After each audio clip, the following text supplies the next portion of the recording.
Fasten your seatbelts. It's going to be a bumpy night. But tell me, Eddie, is that a rabbit in your pocket, or you just happy to see me? So, hello everybody. Welcome. Normally Steph would be here, but she's dealing with some things right now pretty much. And so I'm told her I was just going to solo it tonight. So we're not exactly skipping a week, but I'm going to be going over the topics that I was planning on covering essentially with her if she had been able to join. But for the most part, it's just going to be me talking with you guys for about an hour or so. Most likely won't go for very long just because I am soloing it and without someone else to bounce the conversation off of pretty much. I'm talking for about an hour roughly going through articles. So it's going to be, and as you notice, on time right now. So they got a few things to talk about. Two of the articles are on Bounding in the comics, one of which is according to a rumor of basically coming out from Warner Brothers that Andy Muschietti, basically the director for The Flash, is quote full of shit about the CGI meaning to look like that, and it's an excuse meant to cover for studio's unreasonable CGI demands, pretty much, which I pretty much can believe. Because the CGI was shit. I mean, I shared a tweet a little while ago, from was it IO9? I think it was that website pretty much. Basically going over that same shit. Basically, the visual effects are supposed to look like that and so forth. And it's 2023. I mean, granted, the movie was supposed to be released a few years ago, but it's 2023 pretty much. And I'm like, okay, so explain the Quicksilver scene in the 2014 X-Men Days of Future Past movie, pretty much. So that's all I said, pretty much. So explain that scene. Explain how a movie that's almost 10 years old, nearly 10 years old, has better visual effects. All right, better visual effects, because you have the slowing down of normal time because Quicksilver is running so incredibly fast. But it still works. It's still believable versus what we got in the Flash movie, specifically the scene where he's rescuing the babies, pretty much all the babies that fell out of the maternity ward and so forth. That scene was horrendous. But I buy it was just a piss poor excuse, pretty much, for because given the fact that the studio, like let's say Marvel for example, pretty much how like these studios are working the CGI teams like overtime and just making incredibly unrealistic demands on these people to put movies out by a certain date rather than actually have a good time schedule, like time management. They need to learn that shit pretty much. Pushing these movies out by a certain time to capitalize on some market, whether it's a summer market, whether it's a holiday market, and so forth, and really, really, pretty much riding these workers, almost like, not to minimize anything, but almost like slaves in a sense. But I'll buy that. And then another article that I'm going to cover on Bounding, and we'll see if I cover any more articles in the hour that I'm on pretty much with you guys. But apparently, according to also Bounding in the comics, that DC Comics to groom children with evil gender ideology at San Diego Comic-Con. Now, I've never been to San Diego Comic-Con, so I have no idea, if anything like this has been done in the past. It's just never been really a focus, or at least known about. But according to Bounding, that's the headline. DC Comics to groom children with evil gender ideology at San Diego Comic-Con. So we'll be going into that. I have no idea what to expect, but there is that. And then there's a Scream It article that I know Trey covered, and it's from June 24th, so it's about a little over a week old. But Miles Morales is Spider-Man. If you don't accept that, you're missing the point. All right? Full on trying to push Miles Morales as Spider-Man, even though Peter Parker is Spider-Man. Miles Morales just happens to be a version, right, in in another universe, pretty much. But Peter Parker was, is, and always will be Spider-Man. Yeah, but we're wrong. We're wrong because we don't accept that. We don't accept that, like, him being Spider-Man, because we are all about Peter Parker, because he is Spider-Man. Anyway, I'm gonna say hello to the chat. And then, like I say, for those who are just tuning in, I'm soloing it this evening because Steph is dealing with some stuff, and so she was not able to be here. So I didn't want to skip any week, and I wanted to hang out with you guys. So from the top, I see Trey. What's up? Good to see you. You're ready for the cringe, and I know after your message, Sunny and Brave Megatron came in with a member message. He's been a member for 18 months. Thank you so much. And he again chose death apparently today when he woke up, because he said Batman and Robin greater than Lord of the Rings. Thank you for the member message. But again, I hope you're ready to meet your maker, and you'll be surrounded by cunt candles when that happens. Just so you know. Yes, you started something, Trey. Corey, what's up? Good to see you. And yes, this is my Kick. It is semi an alternative to Twitch right now, although Kick is trying to basically be a mismatch of, I think, Twitch and YouTube essentially. But it's I stream there primarily my gaming streams on Kick now because of stupid shit that Twitch has been doing, particularly now. I'm not saying that Twitch has always been great, but they've been really going downhill the past few months.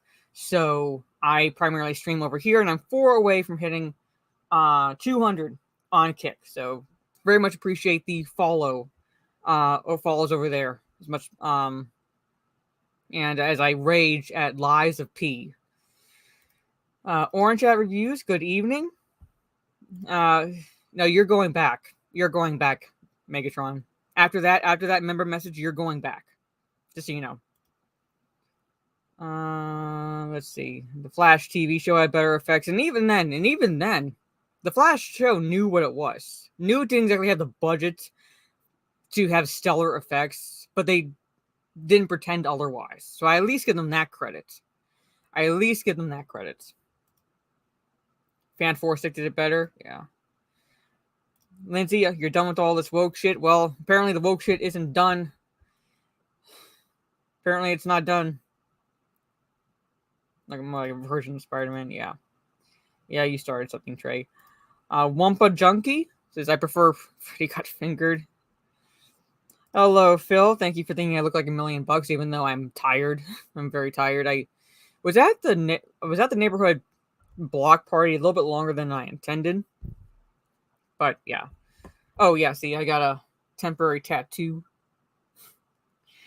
So America. But yeah, I went to like a kind of like a neighborhood or a block, should say, July 4th gathering, pre July 4th gathering. Now Twitch died when all the thoughts took over. I'll agree to an extent with that. Didn't exactly die necessarily, but when this new CEO took over, it's pretty much on its way out if they continue what the shit that they're doing, pretty much. And yes, this is my Twitch. I have not completely gotten rid of it. I do stream there like once, maybe twice a week, but at least once a week. So to continue that, since most of my followers are over there. So yeah. That Lies of P pain was pain. That Lies of P demo was pain. I loved it. Where am I? I'm at the part where you get in, you're inside this house. Like it's you get into the Hotel Kratz, and then you get the section where you're on the streets because you have to find Geppetto, and then you find another Stargazer in this house, and that's where you pick up for like the next part, and that's the part I'm on. I get through everything else fine up until the fucking point where I had to deal with that dickhead Bobby-looking robot, pretty much. I keep dying there. So it's going to be backwards, essentially, like, to you, but it's not technically not facing the wrong way on my arm. So yeah, but I kept dying there. I will say the Flash show season 3's Avatar CGI was top tier for TV. I'm not saying that it was necessarily bad. I'm just saying that it knew what it was. It knew what it was and wasn't trying to pretend to be like movie level like grade effects. Yeah. Yeah, Trey and Megatron, you're going out together, just so you know. Donnie, what's up? Happy Canada Day. Well, happy Canada Day to you as well. Hope you're as well this evening. 3 days until American Independence Day. Yeah. Which I'll be celebrating with you guys on Kick. In the evening, I should say. This is my live channel. Thank you so much. Yes, there is a second Stargazer. I thanked the gods that I that I reached it, because I was like going out of my fucking mind. But yeah, there is a second Stargazer, and just to warn you a little bit, when you go down on the street level, because you're up high, so you start out pretty much up high on the rooftops. You take out 1, 2, 3, 4 on the rooftops, and then if you go down to street level and you like deal with that what's down there, there's one of those there's a dickhead in the white coat, which I beat him. But then if you go across the buildings, that's where you face like he's dressed like one of those British Bobby police officers. Bobby officers. I think they're called. Yeah, I think they're called still called Bobbies in the UK. But you did, and this one is just a fucking pain, because this one will shoulder check you, pretty much.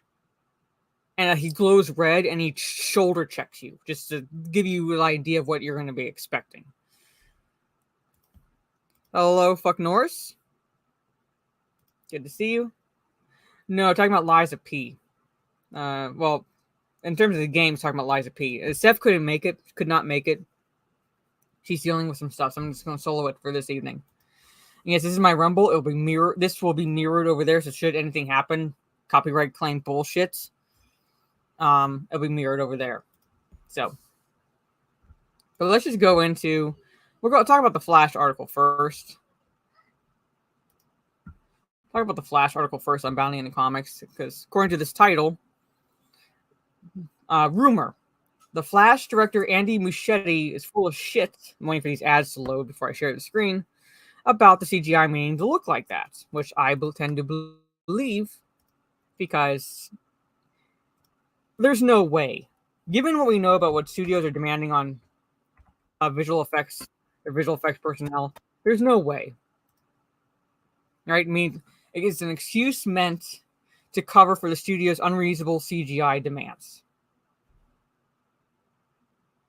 Oh yeah.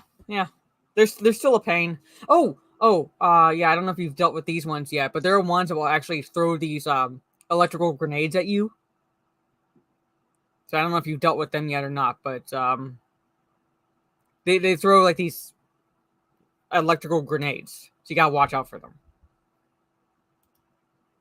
I think it's like even before the second Stargazer. Yeah, I dealt with those assholes. But anyway, so let's just go through this, shall we? Right, because for those who don't know,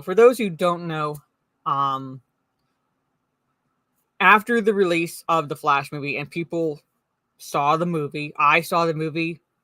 I'm going to full on admit I sailed the high seas to watch this pile of shit. But I watched the movie, and even then I noticed there was something incredibly off with the visual effects, all right? Incredibly off, all right? Considering what we've been used to, at least what we were used to initially, particularly with Zack Snyder's Justice League that came out a couple of years ago, all right? You know, compare what happens visual effects wise in this the Flash movie to the Flash effects in the Zack Snyder Justice League movie. Because there's a scene that people were sharing where you have Aquaman and I believe Wonder Woman was there. I think maybe Cyborg, but they're trying to hold down Superman. He's returned from the dead, but like he doesn't have his memories back. Right? He doesn't have his memories back. He's not the Clark Kent we know. All right. and they're trying to hold him down, and the Flash is running, kind of like going around and like going to help, in that sense, basically it's like, just to help pin like Superman down. But because Superman is Kryptonian, he's just as fast. So there's a shot of like Henry Cavill turning his head and looking and watching Barry Allen as the Flash. Even those fucking effects looked a lot better. So what's their excuse now? What was their excuse now? And people were calling that out. People were calling that out. Like, what's your excuse? These effects are shit. These effects are shit. All right? That movie was released a couple of years ago. So while director Andy Muschietti has publicly claimed that The Flash's absolutely abysmal visual effects were an intentional creative choice, a new rumor suggests that this narrative is not completely false, but only being peddled in order to cover up for the truth that the Scarlet Speedster sub-PlayStation 2 era graphics, even then PlayStation 2 graphics would be better, were actually the result of he and his team. Wow, look at this. Look at it. Editors. He and his team. Okay, some of you all need to like tag Bounding in the Comics on Twitter and tell them to hire me as an editor, because Jesus, how do you miss that? I understand maybe missing a word or two at times, but come on. Like when you're writing an article in Word, or you're writing an article in Word, wouldn't that highlight basically, yeah, there's something off about this sentence? Wouldn't that highlight? But anyway, making near unworkable scheduling demands of the various VFX studios that worked on the film. Muschietti first offered this explanation for the film's appearance during a post-premiere interview given to IO9, which I shared the tweet. The idea, of course, is we are in the perspective of the Flash.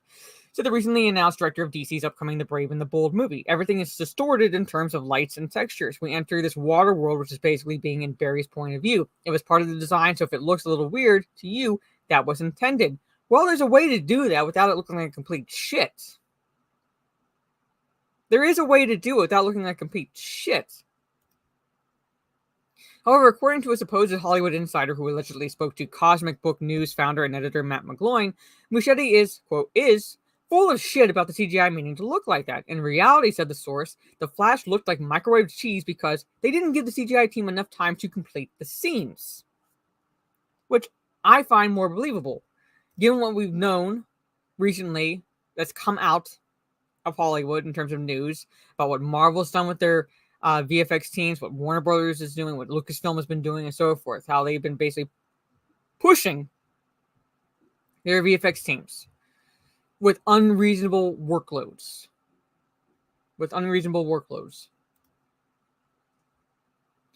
It's why even scenes outside of the Speed Force are trash, like Ben Affleck's cape and moments with the Flash on Keaton's plane and during the Zod final battle. The source continued. Director is covering up for it by saying it was creative choice. Total BS. The source further attested that the version of the film screened in theaters both did not represent Muschietti's actual vision for The Fastest Man Alive, nor did it match the one that was shown during test screenings. Well, that's interesting. Well, that's fucking interesting. So are we going to have basically another Justice League or Suicide Squad situation on our hands? That we're going to get to a point where it's like release the Muschietti cuts? Because this right here, I'm not saying I believe it. I'm not saying I believe it necessarily, but given WB's track record for stepping in and actually making things worse, are we going to have a release of Muschietti cuts according to this? I actually would not be surprised. If this ends up being true. If Muschietti comes out and goes, "Fuck this. This was not my cut. I like studio made me do this." Blah blah blah blah blah blah blah. Like David Ayer has been saying about Suicide Squad and so forth. And he comes out and says that like, he has a cut. I'm like, fuck it. Release a Muschietti cut. Do I think it'll be good? No. But I'm hoping it'll be at least better than what we got. But according to this, yeah, it says that it did not represent his actual vision, nor did it match the one that was shown during test screenings. I'm wondering what was shown during test screenings at this point, if this source is to be believed. Hey, Teresa. If this source is to be believed. Yeah, I'll agree with you, Trey. It'll most likely still be a bastardized Flashpoint, but I don't know. I don't know. Like, what was his vision? What was his vision? I'm not saying, it'd be better, but at least be something to compare. It's a shame, from what I was told, the Flash people screened last year was not this. The supposed insider revealed to McGloin a lot changed. The director was hoping to use this to conclude Snyder's universe, but execs didn't allow it. Such bullshit. Well, that's interesting.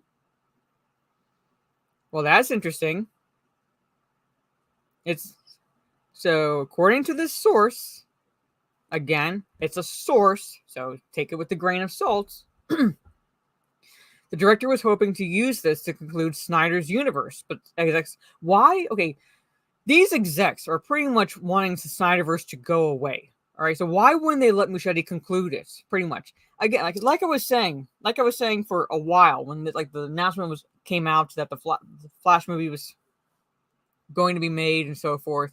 I'm like, use this as a springboard for the DC cinematic multiverse.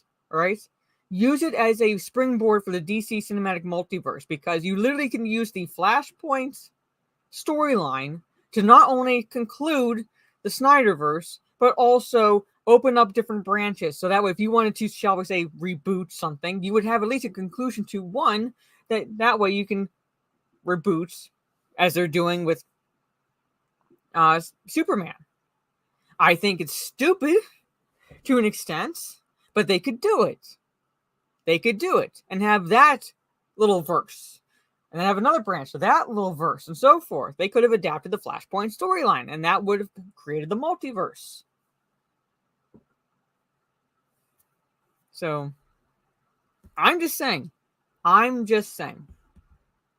If this is true, I have a feeling if this is true, and more sources come out, I'm fully expecting to see a release of Muschietti cut happening on Twitter. So, bringing his reveal to a close, the source ultimately opined, DC is done. I feel like regardless of what Gunn puts out, it's an uphill battle. But again, Gunn is pointing out essentially a reboot of Superman's origin story. Granted, they're not focusing on the Smallville, right, elements, because I think according to rumors, it's supposed to start when Superman is in Metropolis and he's started to work for the Daily Planet and so forth. But it's still essentially an origin story, because the Lois Lane in this movie does not know he's Superman. All right. So it's still him not revealing to anyone that he's Kryptonian or anything like that. It's still essentially an origin story. And I will catch up with the chat as soon as I go through this article. Interestingly, this rumor is given particular credence thanks to the similar confrontation by one of the Flash's production coordinators that the film looks awful because the studio made its VFX teams work on insane deadlines. Let me fill you in on a little secret, explained VFX artist and production coordinator Zach Mulligan. Movie studios don't care about good CGI. They just don't. The only thing they care about is pleasing their shareholders on the next earnings call, which I believe. To them, they've managed to increase the output of superhero movies that are still making billions of dollars, and they've reduced the time it takes to make them.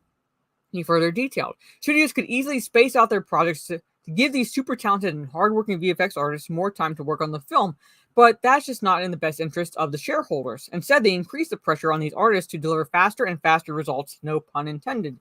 Yes, this is according to a VFX artist and production coordinator, but I believe it.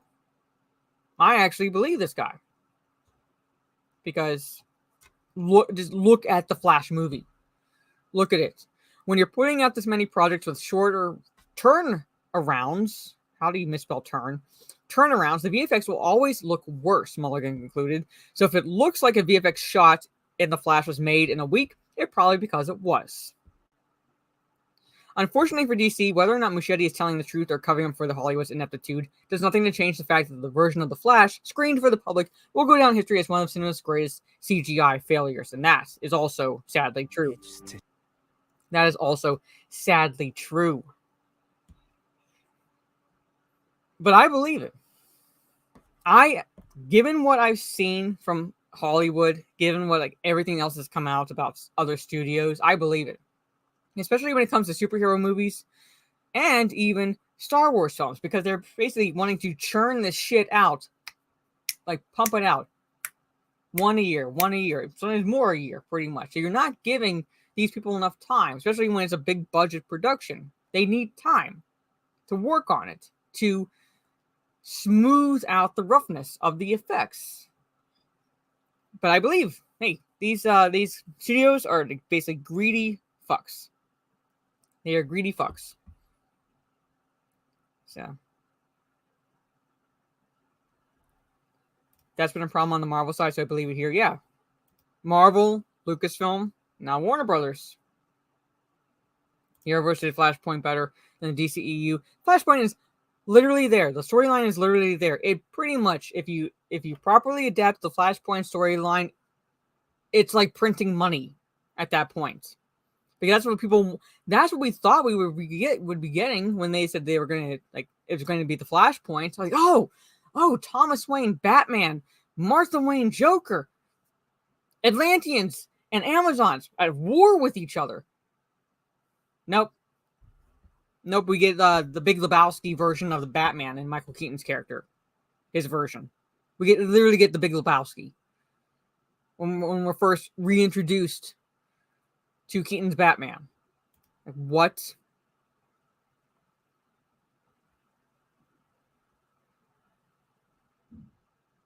Yeah, turn to turn no matter how much you polish it.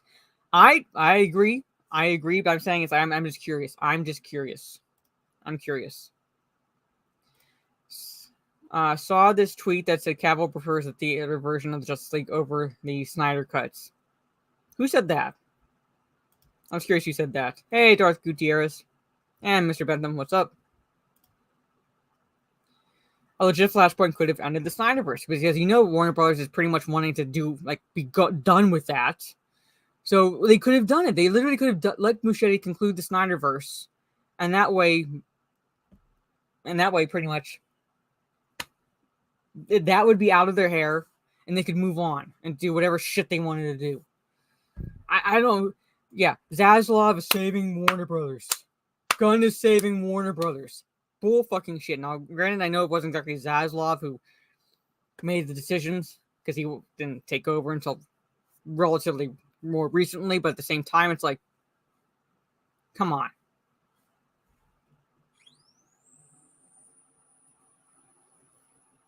All right. Don't think Hollywood's competent enough to do multiverses. Well, that's not the rate they're going. So, hello, Teresa. I did see you in the chat. And, yeah.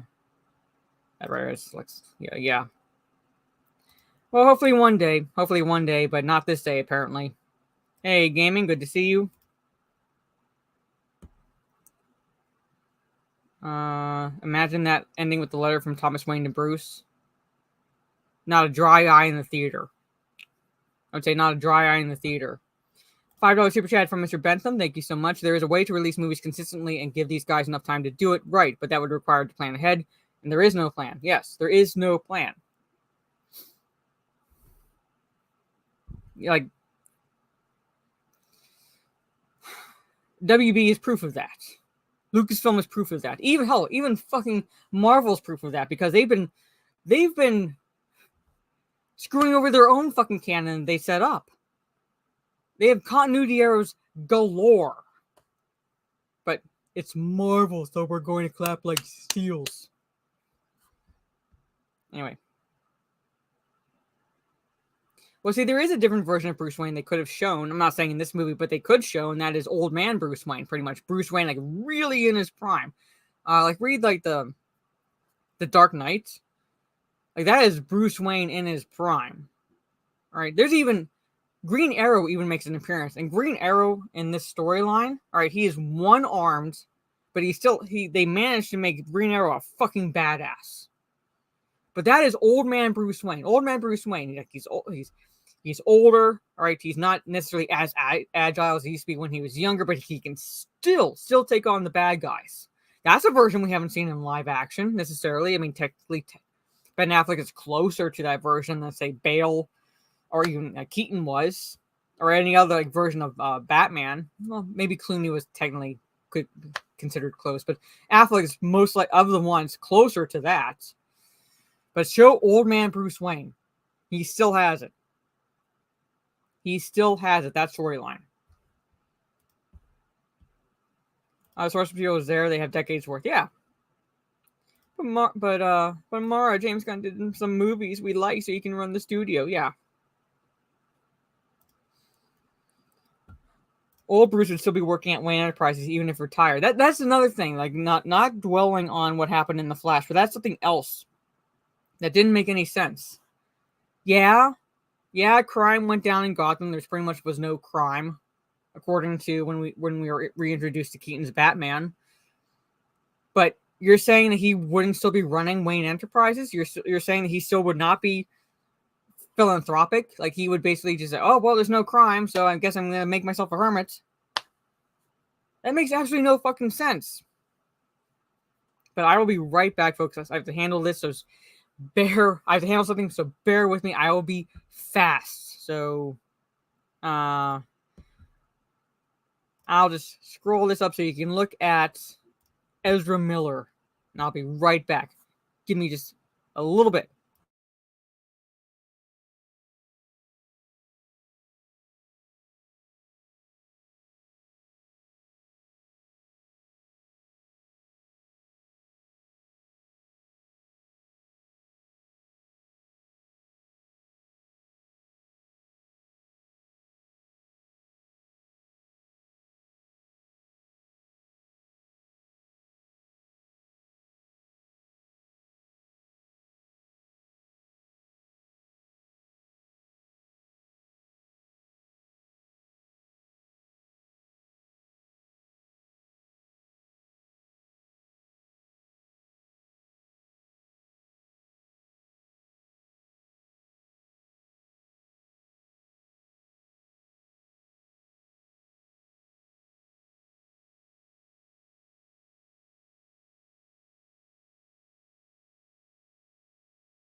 Sorry, doing laundry, so I was doing whammon things.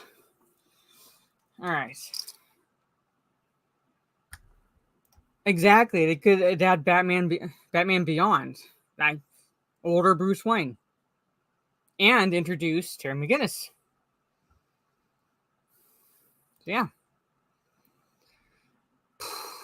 Ezra should be in jail. Yes, he should.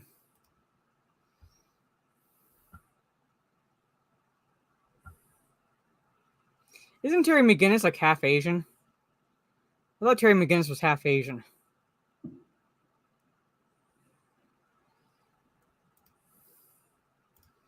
Yeah, I could have sworn he was half Asian. So maybe it would work, but I think there'd be a better choice. Anyway, let's talk DC Comics. Let's talk DC Comics. And what the shit they're pulling, according to this. Now, I don't know how many of you... Oh, thank you, Mr. Bentham. Another $5. Imagine if they did the fight between Batman and Superman, that speech Bruce gives in Flashpoint. Literal shivers if they did it like the movie. Yes.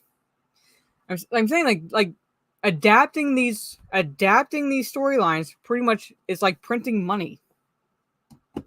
It's almost like they'd be printing money. So it makes absolutely no sense with the shit that they're doing.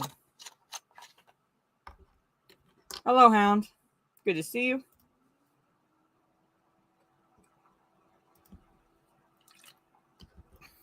So, Injustice movie, yeah. The stories are there. The stories are there. It could work. But they refuse. But here it is, folks. Now, I don't know how many of you have attended or do attend San Diego Comic-Con. All right, I've never been out towards California, so I can't say anything about anything dealing with Comic-Con. But according to Bounding into Comics, another article on Bounding into Comics, DC Comics to groom children with evil gender ideology at San Diego Comic-Con.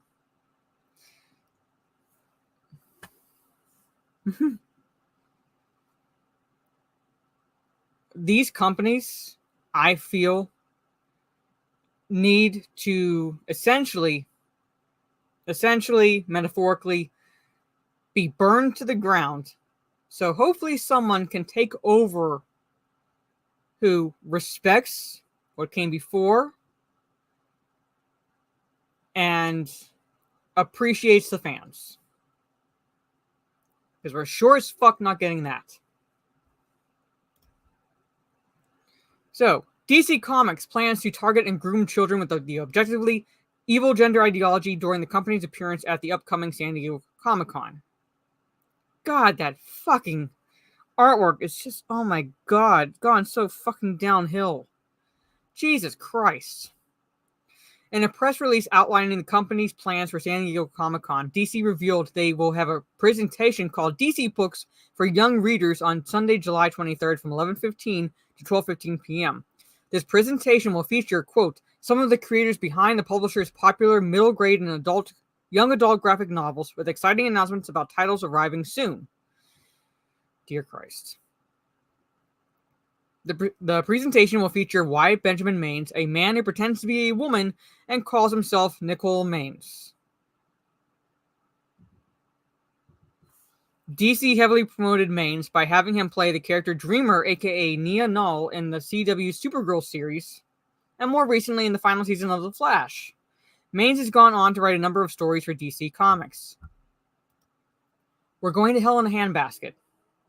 We are literally going to hell in a handbasket.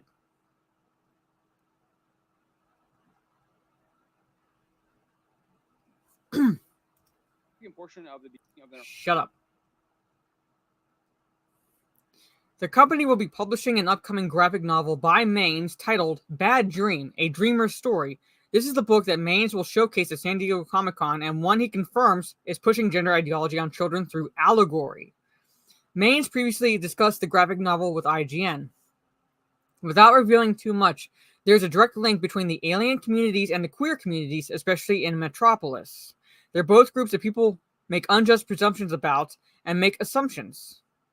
And as queer people are being labeled or being legislated against, as are aliens in this universe, and so they find commonality in that. He continued, but where Nia comes from, it's starkly different. It's a situation of I've grown up in this very, very diverse place where everyone is so different and everyone has their own stuff going on. Why am I the odd one out? So basically, essentially comparing the alien community to the queer community, are you saying that they're both inhuman?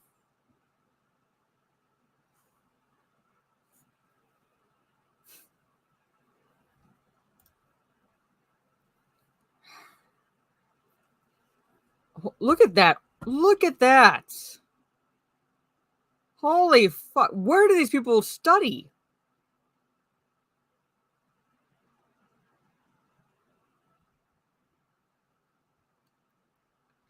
Next, Maines admitted he's pushing the evil ideology in the book through allegory. For me, it feels very much directly linked to the real world in the way that marginalized groups and even other members of the queer community find time in their own suffering and in their own struggle to say, but we're still better than these people. We don't like it when we're discriminated against, but I believe it is completely justified if this group of people is discriminated against. Oh, let me just trying to find the logic in that statement. So basically, he's calling out other members of the queer community.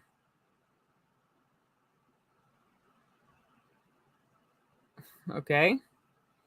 And that lack of self-awareness and their own situation drove some of the inspiration behind building Parthos.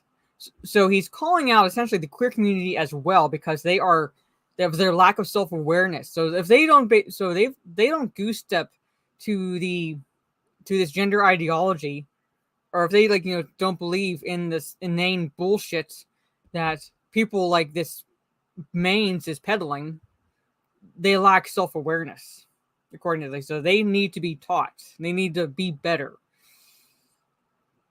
Because of course in the show, it was this very utopian, very idyllic place to grow up. But I think it's more possibly realistic if in this diversity, they still find time to put someone at the bottom of the food chain, and that person being Nia, which is another driving factor in why she is so ready to leave, Maines concluded. So why would they... All right. Other guests to be featured for the DC Books for Young Readers presentation include Cena Grace and his Superman Harvest of Youth, Penelope and Jerry Gaylord for Diana and the Hero's Journey, and Clark and Lex, Jeffrey Brown for Batman and Robin and Howard. What the actual fuck are these titles? And Jim Benton for Fan Club Batman Squad.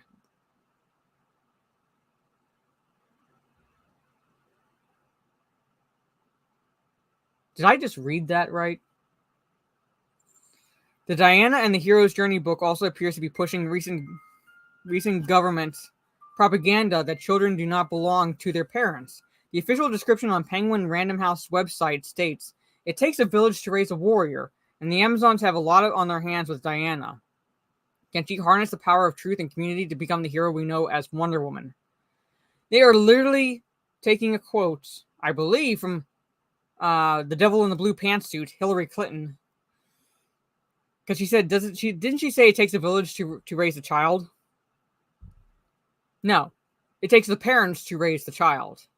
The parents raise the child. The community, the village, helps because unless the parents are doctors, the parents need to take the child to a doctor if the child is sick. Unless the parents are teachers, even though the education system is fucked right now, unless they're teachers, well, guess what? The children have to go to school. And so forth. So no, the parents raise the child. The parents raise the child in the upbringing with their ideals and beliefs and so forth. The village basically just helps with things that the parents can't do.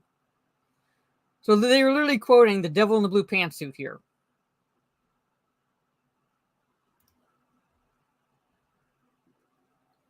Cena Grace's Superman Harvest of Youth also appears circumspect as it claims a grounded and heartbreakingly human story about the legendary Superman as a teenager finding his place in the world filled with death and hate without losing sight of his greatest power, hope. Given DC Comics' track record, it's not hard to imagine where that death and hate is coming from. This is not the company's first foray into attempting to groom children. Earlier this year, the company published the DC Book of Pride that is specifically labeled in the children's books and teen young adult nonfiction categories on Penguin's Random House's website. The book's description states, "Discover the rich history of DC's LGBTQ superheroes in this inspiring gift title featuring detailed character profiles and comic book artwork. Celebrate Pride with DC's LGBT superheroes that have been around for fucking decades. But no, we're going to just basically sexuality swap these heroes. Holy crap. I'm not going to go into the entirety of this article because it is fucking long, but there it is. That's what DC is doing this year, ladies and gentlemen. That's what DC is doing this year. So at a panel specifically aimed at the young adult crowd, the young crowd, they're going to promote gender ideology.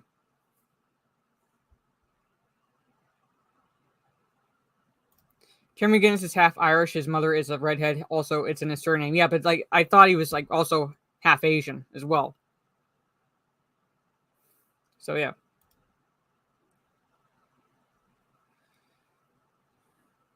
Yeah.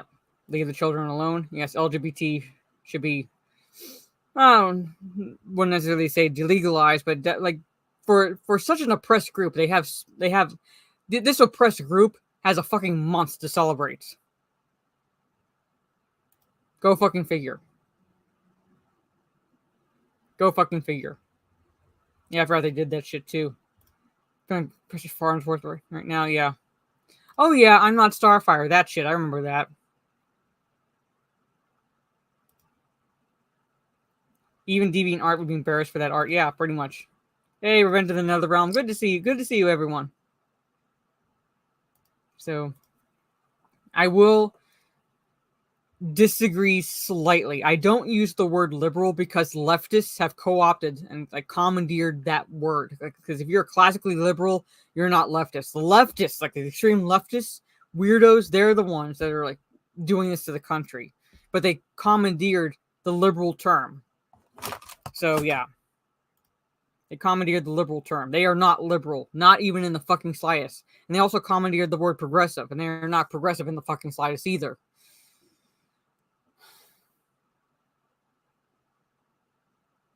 Yeah, pretty much. Same here. If everyone's LGBTQ+, there's no way for them to survive as a species. Exactly. Exactly. None of the motherfuckers is marginalized, yes.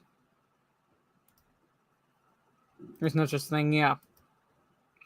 They are a BDSM community because they like to play victims. Well, even then, I would disagree because for someone who toyed with that, experimented with that in college, no, not quite. While we play victim, they like to think of themselves as professional victims. So, yeah. Alphabet Mafia, yeah.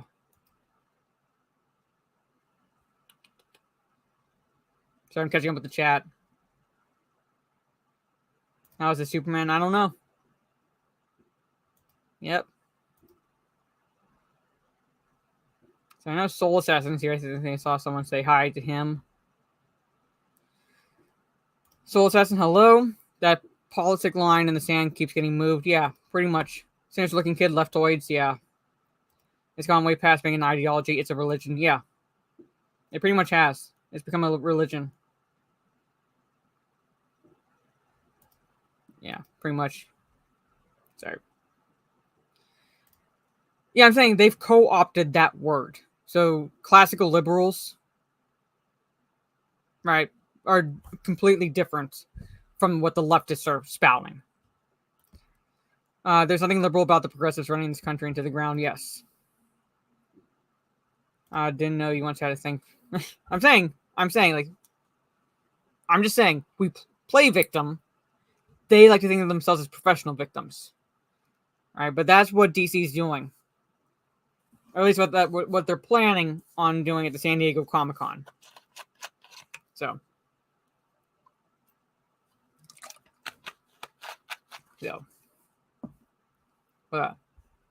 So, I should stop sharing that screen. Okay. Now, this next article I have is arguably like a week ago, but it's still just as stupid. It is still just as stupid. And I'll show you the headline and we'll go into this article.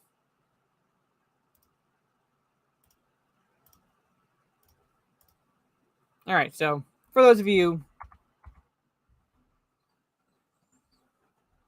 who don't accept that, do not accept Miles Morales as Spider-Man, you're missing the point. For those of you who do not accept Spider-Man or accept Miles Morales, you are missing the point. No, just flavored water, carbonated flavored water, key lime flavor. That's all I'm drinking because I'm talking by myself for like an hour.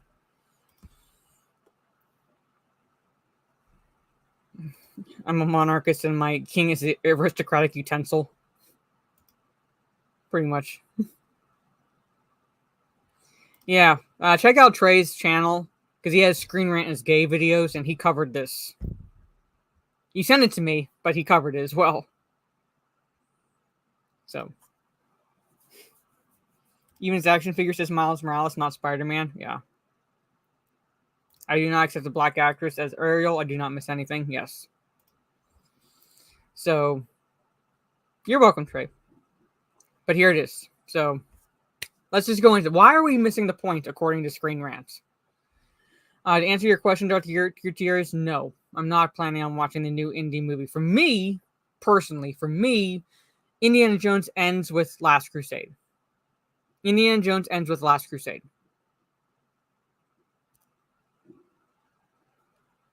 That's it. Because they literally ride off into the sunset at the end of that movie. That's where it ends. That's where it ends. Indiana Jones is a trilogy. Now, as mediocre as I feel Crystal Skull is, right? As mediocre, and I know I'm being generous when I call it just mediocre, but as mediocre as that movie is, from what I'm hearing about Indy 5, I'd watch Crystal Skull over the new Indiana Jones movie. All right. I'm not saying I'd like it, but I would. Miles Morales is the amazing affirmative action man. Yes.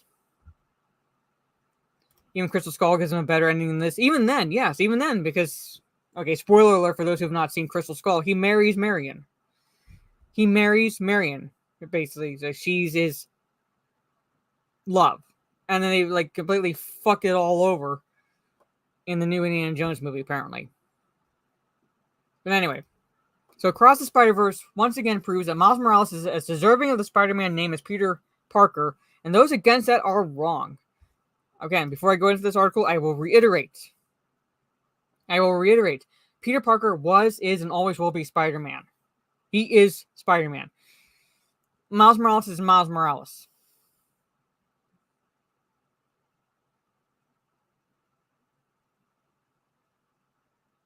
Go ahead, Trey. Go ahead. But anyway. So, Spider-Man Across the Spider-Verse cements Miles Morales as not only a worthy Spider-Man, but one of the best. Shameik Moore debuted as Miles Morales in 2018 Spider-Man Into the Spider-Verse. The movie was an overwhelming success, doing great numbers at the box office and achieving critical and fan acclaim. Miles saw the Peter Parker of his world die and took on the Spider-Man role to save not only those in his reality, but also the entire Spider-Verse. Miles' journey was one of realizing the potential for good that he had inside him, with the character interacting with several other versions of Spider-Man along the way. Spider-Man Across the Spider-Verse saw Miles leave his comfort zone, his universe, to go dimension hopping after Haley Steinfeld's Gwen Stacy, which eventually led him to arriving at the Spider Society team's headquarters. Through his contact with several other iterations of Spider-Man, Miles showed that he was just as deserving of the superhero name as Peter Parker, and those that do not accept that fact are just missing the point. So if you do not accept Miles Morales as Spider-Man, you are missing the point, according to Screen Rant.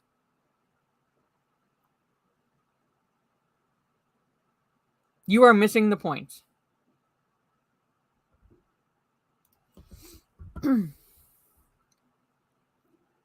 He's an official Spider-Man, not a knockoff. No, he's Peter Darker. He is Peter Darker. Nothing personal against the character. I would have accepted him as more like a sidekick to Spider-Man. Like, he could have his own superhero name and everything, but I would accept him more as a sidekick to Peter Parker Spider-Man than a Spider-Man. Because he's a version. He's simply that, just a version. Doesn't make him Spider-Man. Yeah. He got his like own name. Got his own name. So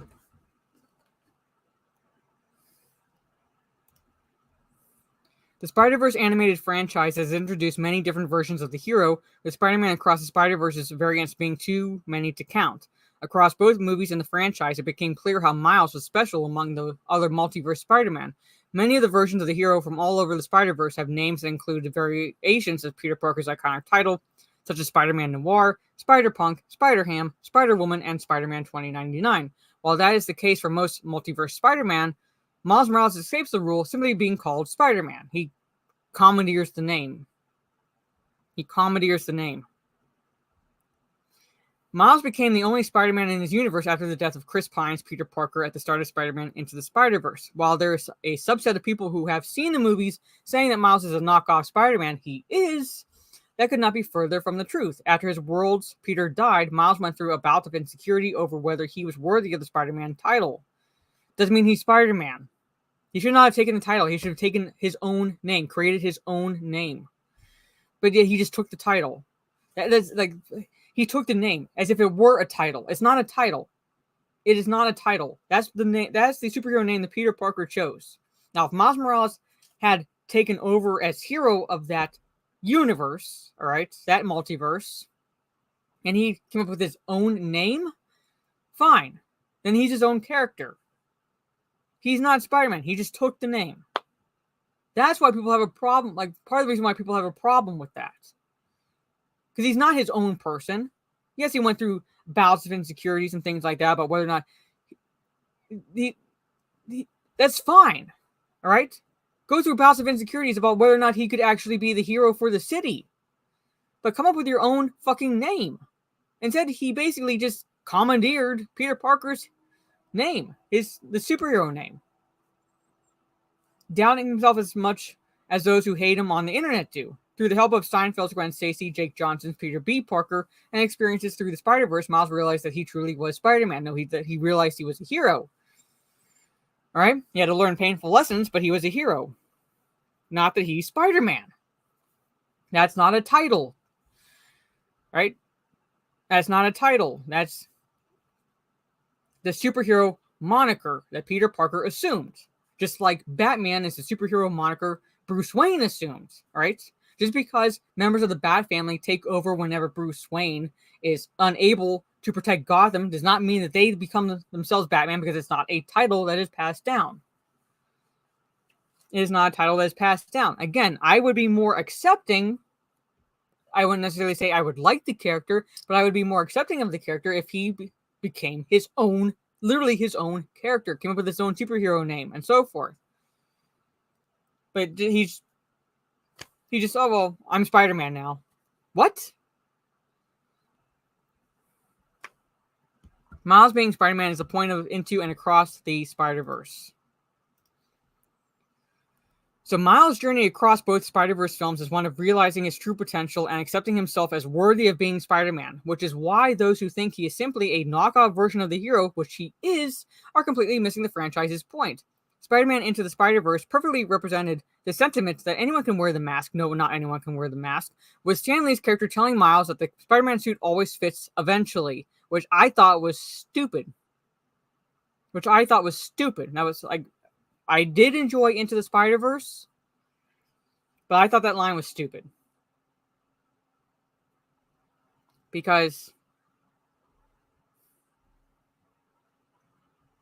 it shouldn't be the Spider-Man suits. It should be the superhero suit.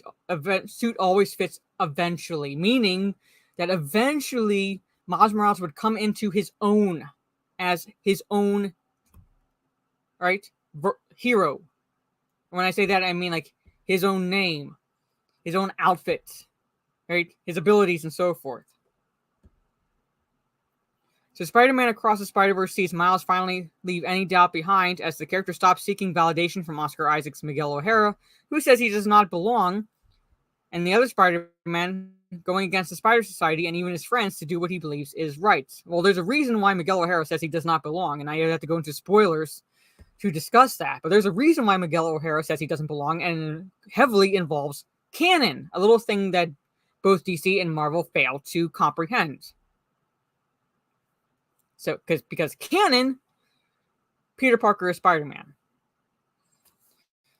By the ending of Spider-Man Across the Spider-Verse, Miles has undoubtedly proven himself as more than worthy of the Spider-Man name, and those who cannot see that will simply have to get used to it. Yeah, be better, you bigots, because Miles is not going anywhere. So that is the article.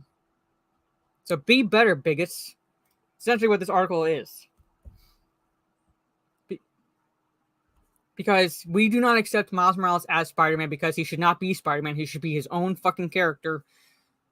And when I say character, I mean superhero character. That's why we don't accept him, because he literally stole Spider-Man's superhero moniker. Now, granted, I did enjoy the Spider-Verse movies, but that does not mean I accept Miles Morales as Spider-Man, because he will never be Spider-Man. He should not have taken the moniker of Spider-Man, because that is Peter Parker's name.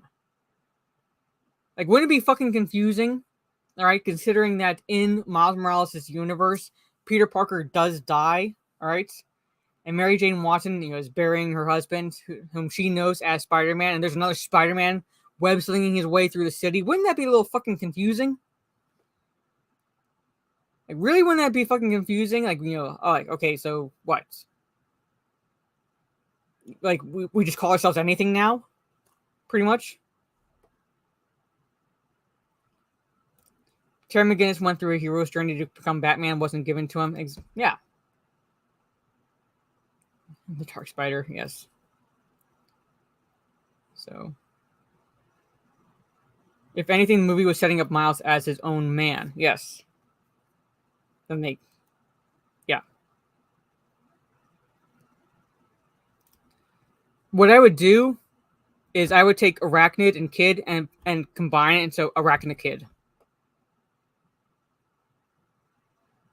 Arachnid. Flows a bit better. But yeah, like, have him as a sidekick to Peter Parker. Or, at the very fucking least, if you're going to kill off Peter Parker in that universe, have Miles Morales come up with his own name. And Dan, I did see you in the chat. I was reading the article, so I did see you, Dan. Let me scroll back up. I know you're in the chat. You will be accepted, yes. So I know I did see you. So I did see you. Yeah, we do accept. We accept you, Dan. The more legacy characters are made, the less characters are created. Yeah. So, well, nobody will buy, so start getting ready to bitch about that. Yeah, pretty much. In the recent comics, he has his own black cat, basically. Okay. Hey, Mohammed. Good to see you. But yeah, I'm saying, like, that's the reason why, at least, that's the reason why I don't accept Miles as Spider-Man, because he's commandeering the name. Now, again, if he has similar powers to Peter Parker because of the spider bites, but he came into his own as a superhero, creating his own name and so forth, I'd be a bit more accepting of that, because that's not commandeering a character, which is what he did.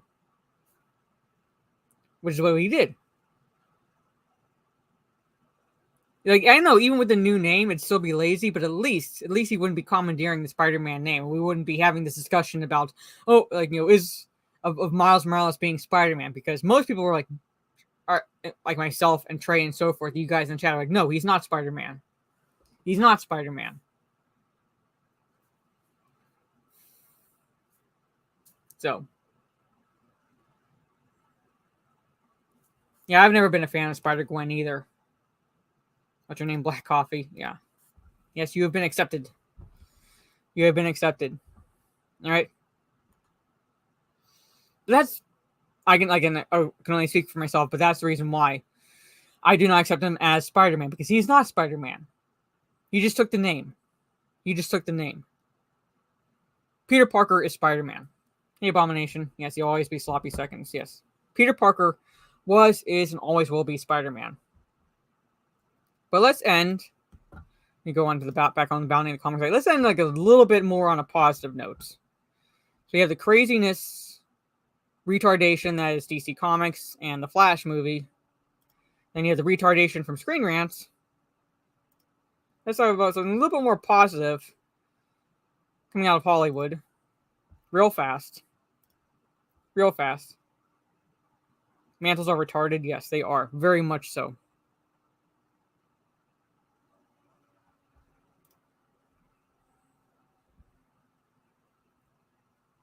My spider powers. How about Scorpion? Well, that's still what makes him sloppy seconds. But I would say maybe, I wouldn't say even Scorpion powers, because you have the villain, the Scorpion. But Snake, yeah, that could work. He could have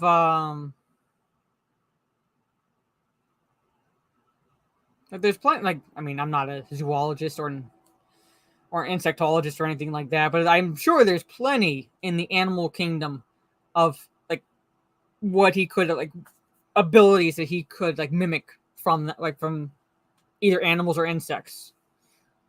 So like hornet abilities or something. I don't know, but like there's plenty within the fauna that he could emulate. So Spider-Man 2099, at least not Peter clone. Yes.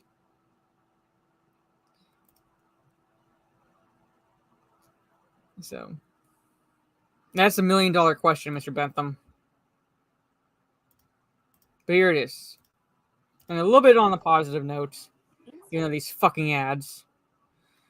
So, Gal Gadot, love her or hate her as an actress. Wonder Woman actress Gal Gadot expresses skepticism of gender-swapping characters, acknowledges differences between men and women. Yes, there are differences between men and women.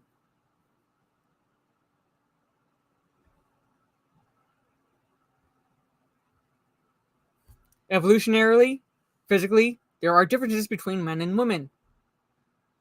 And if masculinity is so toxic, why do they remove all femininity from their female characters just to give them masculine traits? I'm just saying. So Wonder Woman actress and action star Gal Gadot seem to take a swipe at the prevalent phenomenon of gender swapping characters in modern Hollywood films. This is happening more and more in the action genre, and particularly in major franchises on both TV and in cinema. You have even the likes of Emily Blunt saying that if she sees the word strong female character in a script, she throws it away, because that is boring to her. You have Jenna Ortega, same thing, coming out saying that. I think Dakota Fanning coming out and saying the same thing. Basically, if they see those words, throw the script out.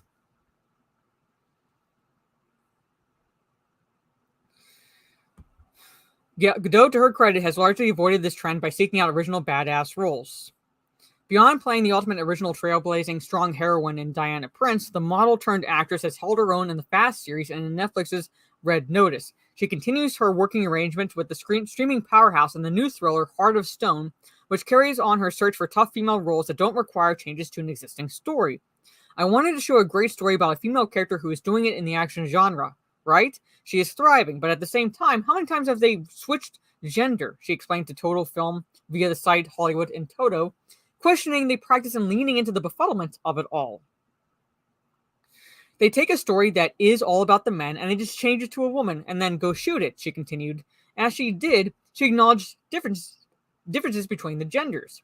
To me, it was so important in the DNA to make Heart of Stone a little different because men and women are different. They are built differently, they operate differently. All right? They're built differently and they operate differently.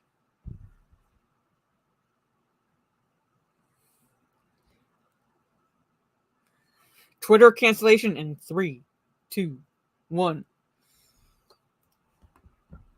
Hollywood probably won't take heed of Godot's remarks there or give them a second thought unless they plan on canceling her. In fact, they are doubling down on the Kathleen Kennedy Star Wars strategy with Indiana Jones and the Dial of Destiny, which is in theaters this week, to put supporting cast member Phoebe Waller-Bridge, that scrawny bird-looking woman, in a strange position. Depending on how the sequel ends, Waller-Bridge will allegedly be situated in such a way that puts the hat and whip within her reach. Producer Kennedy and director James Mangold may retcon and replace Indy or simply open the door for Waller-Bridge's brand new character to spin off into her own universe. Yeah, no one fucking wants that. As you know, fans aren't pleased with that prospect hanging over everything. So there's a little bit of positive coming out of Hollywood. Acknowledging the differences between men and women. There are differences. Maybe. Hearthstone, I might watch it now. Yeah, it didn't say in the, it did not say in the article, when it's likely going to, when it's likely going to drop on Netflix. There's a trailer, so if you go on the Bounding site, there is at least a trailer for it. But without clicking on it, I don't know the release date for the movie. But it's called Heart of Stone. So there's that. So you might be able to pull off Lara Croft, but yeah. Actually, yeah. In a way, yeah, he would. Or ants. They're strong for their size too. So Phoebe Waller-Bridge solo flick definitely ain't happening. No, because Indy 5 is bombing at the box office. Ostensibly, from what I can tell, worse than The Flash. So, whew. But there's that. A little bit, like I said, a little bit ending on a little positive note. You have someone in Hollywood, granted it is Gal Gadot, but someone in Hollywood actually coming out and saying that. Especially when we're dealing with all this gender ideology bullshit. But there it is. So there it is, chat. So thank you again for hanging out with me. Normally it would be us, but Steph, my co-host for these Talk Nerdy to Us, is dealing with some stuff right now, so she was unable to make it this evening. So hopefully we are able to do it together next time. I'm going to talk to her because I need to. My brothers are notoriously bad at getting back to people, so I'm going to be seeing at least one of my brothers tomorrow, and I'm going to ask him because I originally wanted to get together with my siblings this next weekend to see the new Insidious movie, because they are actually coming out with a 5th Insidious film called The Red Door. So I thought about saying that, but my other brother is going to be away this weekend, so we were like, okay, then what about the following weekend? Well, if they're able to do that, then I would be unavailable, most likely, for Talk Nerdy to Us. But I need to talk to them so I can get back to Steph. Yeah, and this is thank you, Teresa. I'll be playing with Call of Cthulhu with her tomorrow, so it's going to be interesting. It's very much going to be interesting. But Call of Cthulhu is pretty much a tabletop role-playing game in the vein of D&D and so forth. It's basically taking the rules of the Call of Cthulhu game and altering them so we're playing in the 80s. Our characters will be in the 80s. So yeah. Let me just do something here. Just so you get an idea of what my character will look like, or at least what I'll use as the avatar for my character. It'll be this. So when I'm playing Call of Cthulhu, this will be my character. That's the image I'm using.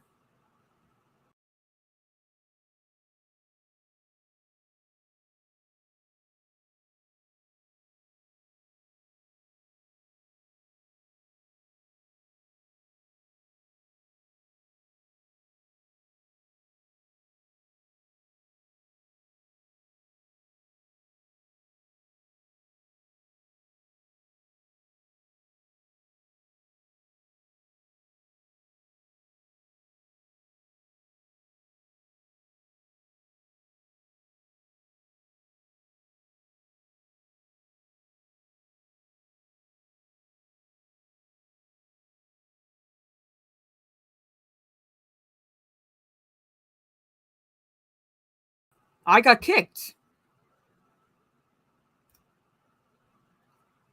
I got kicked.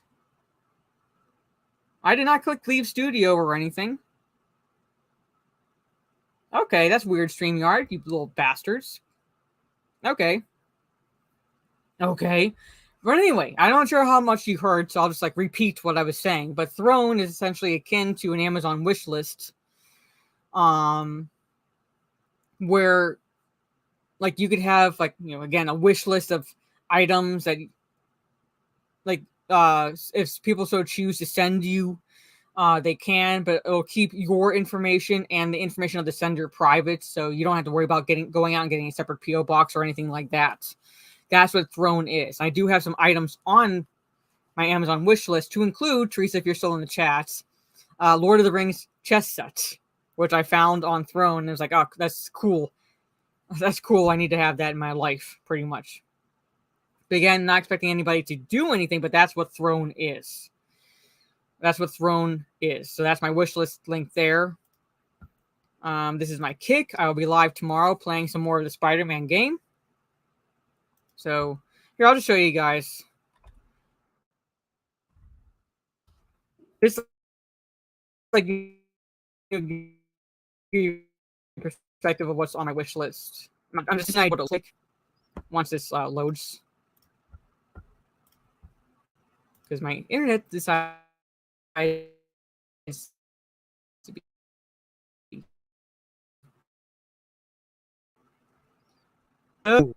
Is playing a game, so she's sucking up the bandwidth right now. So here it is. All right, like that's a just to give you perspective. Like that's the Lord of the Rings chess set. That is a NECA from Werewolf from the American Werewolf from London. This right here, you can't see it, but that's the Hellraiser, Douglas Bradley Hellraiser figure. And that right there, which is out of stock, I believe still, is Revy. But that's things I have on my wish list right now. Just to give you a perspective of, like, you know, what that site is. Just to give you a perspective of what that site is. It's like an Amazon wish list essentially, but it connects to a multitude of different brands. Because you can find Apple products on it, you can find Microsoft products on it, and so forth. So I was bummed because I really wanted to add to my wish list the Gremlin NECA figures, because they have for those who have seen the Gremlins movie, they have the caroling gremlins. So you get like a set each of 2, so you get all 4 of the gremlin carolers, and I wanted to get those as like Christmas decorations. No, I'm not. They're probably pricey now. Yeah, they can be pretty pricey, but that's at least an example of what, if they had it, I would have added, because I wanted to have those as Christmas decorations. So I need to get into watching Gundam. I need to get into watching Gundam. So at some point I'll be talking about the 2 Gremlins movies, because I do streams normally in the beginning of the month, called the ones and twos, where it could be like either a movie and its sequel, like Boondock Saints 1 and 2, or the first 2 in a franchise, pretty much. So at some point I will be talking about, I and my co-host will be talking about Gremlins 1 and 2. All right, because we talked about Fright Night 1 and 2. At some point we'll be talking about Evil Dead 1 and 2. Halloween 1 and 2. Friday the 13th 1 and 2. Best way to start is the original Mobile Suit Gundam. Okay. The reason, like, beginning next Friday, the reason why I'll be streaming early in the afternoon is so I can have Friday evening to binge stuff that I need to catch up on. So original Mobile Suit Gundam. Okay. Trey and Megatron, Dan will be joining you in the afterworld, just so you know. Surrounded by cunt candles.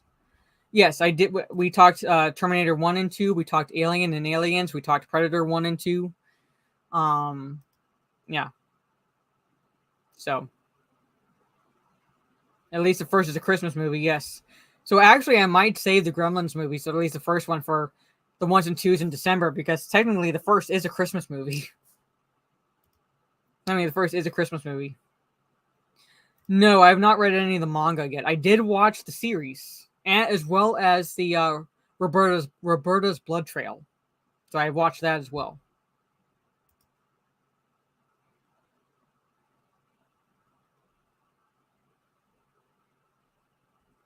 So the one who joins me is normally joins me is Orange Hat Reviews for the 1s and 2s. Stieg hopefully will be joining because for July, for next month, we're switching up the scheduling for the 1s and 2s because I want to time this coming next Wednesday will be the Jaws discussion because I wanted to time the Jaws discussion around the July 4th holiday. So on Wednesday, instead of the Cringe Factory, we'll be talking the first Jaws film.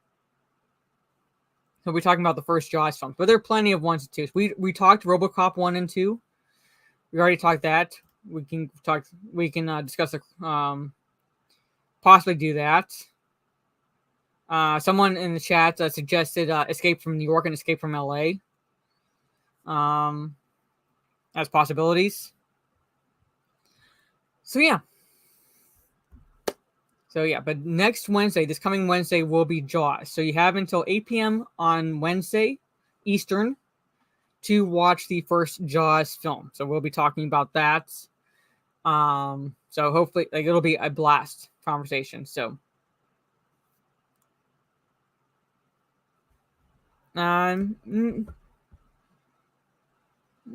mean, when I say not really, I mean because I don't trust modern day Hollywood now. I wouldn't trust them not to try to interject some form of politics into the movie. So when I say not really, it's nothing to do with that I don't want to see the character return. It's just I don't trust modern day Hollywood. So.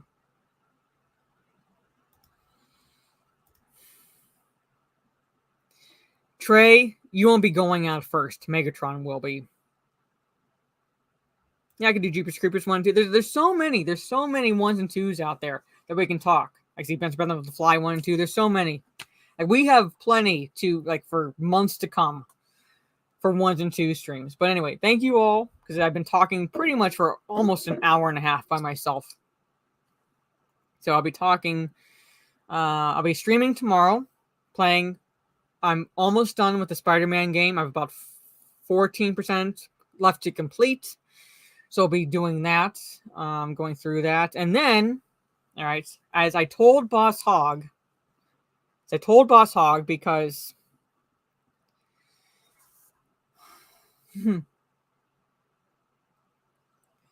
he posed a question to me. During my kick stream earlier today. And because I said that I'm planning on Monday going to American Eagle to get the jeans I'll be using for my Mary Jane cosplay. I have the shirt, I have the wig, but I need the jeans. So once I have that complete, I was going to stream in that on Tuesday evening and continuing the Spider-Man game, basically in cosplay. So he posed a question, what would it take for you to keep the pants off? The jeans off, pretty much. And I said, essentially said, I'll meet you in the middle. All right.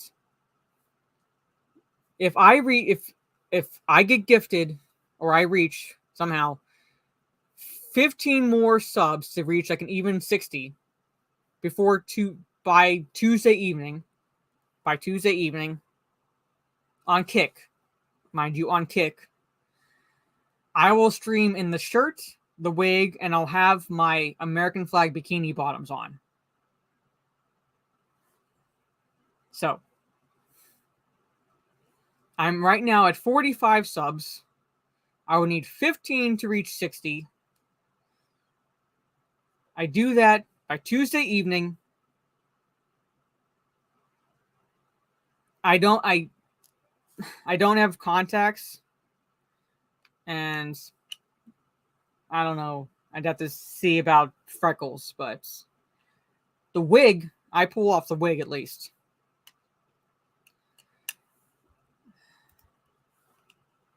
You remind me, Dan. I will get my I'll get my sister to take a picture of me doing a handstand, but I can't. I'm not going to do a handstand while on stream. Just so you know. But this is my kick. So if I reach that by Tuesday evening, that's what I will do. But if I don't reach it by Tuesday evening, the jeans stay on. That's what I'm going to say. But anyway.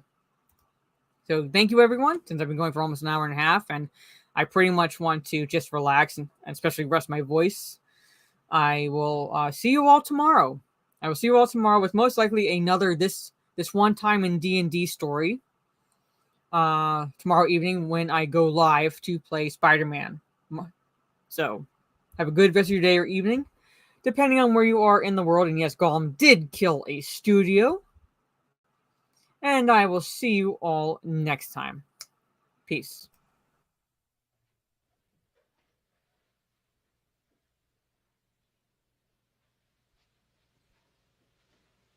You're still here? It's over. Go home.